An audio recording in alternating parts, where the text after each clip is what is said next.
ඔයාලා හැමෝම මාම්ස් kitchen YouTube channel එකට සාදරයෙන් පිළිගන්නවා. අද මම ඔයාලට කියලා දෙන්න යන්නේ පිටි යනන්නේ නැතුව ලේසියෙන් හදාගන්න පුළුවන් පිඹුණු පොල් රොටි රෙසිපියක්. අපි දැන් බලමු මේ රස පිඹුණු පොල් රොටි හදාගන්නේ කොහොමද?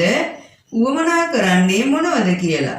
පාන් පිටි ග්‍රෑම් 250ක්, පොඩි පොල් බෑ එක පොල්, yeast තේ හැඳි එකමාරක්, සීනි තේ හැඳි එකමාරක්, මද රස්නේ වතුර අවශ්‍ය ප්‍රමාණයට, සිහින්න කපාගත් මධ්‍යම ප්‍රමාණයේ බීලුණු ගෙඩි භාගයක්, සිහින්න කපාගත් අමු මිරිස් කරල් දෙකක්, සිහින්ව කපාගත් කරපිංචා කොළ ස්වල්පයක්, ලුණු රස අනුව.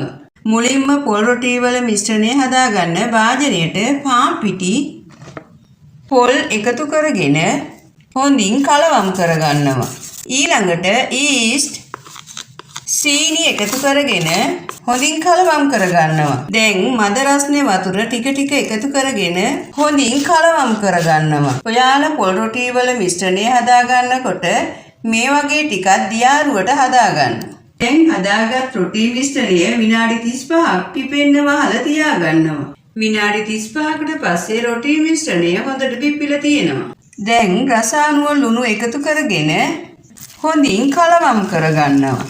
ඊළඟට සිහින්ව කපාගත් ලුණු, අමු මිරිස්, කරපිංචා එකතු කරගෙන හොඳින් කලවම් කරගන්නවා. ඔයාලට ලුණු, අමු මිරිස්, කරපිංචා එකතු කරගන්නේ නැතුවත් මේ රොටි මිශ්‍රණය හදාගන්න පුළුවන්. දැන් හදාගත් රොටි මිශ්‍රණය පැත්තකින් තියාගන්නවා. ඊළඟට පිඹුණු පොල් රොටි පුච්ච ගන්න තෙල් ගාගත් පෑන් එක ලිපේ තියාගෙන ගින්දර සාමාන්‍ය ප්‍රමාණයට දාගන්නවා. පෑන් එක රත් වුණාට පස්සේ රොටි මිශ්‍රණය අවශ්‍ය ප්‍රමාණයට දාගන්නවා.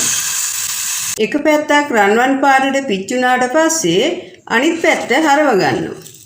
දෙපැත්තම රන්වන් පාටට පිච්චුණාට පස්සේ පෑන් එකෙන් ඉවත් කරගන්නවා. ඔයාලට මේ පිඹුණු පොල් රොටි උදේ කෑමට, රෑ කෑමට ලුණු මිරිස් මාළුවදී එක්ක කෑමට ගන්න පුළුවන්. ඔයාලත් හදලා රස බලන්න. ඔයාලා මගේ රෙසිපි එකට කැමති නම් ලයික් කරන්න, ෂෙයා කරන්න, කමෙන්ට් කරන්න. මගේ channel එක තාම subscribe කරලා නැත්නම් subscribe කරන්න.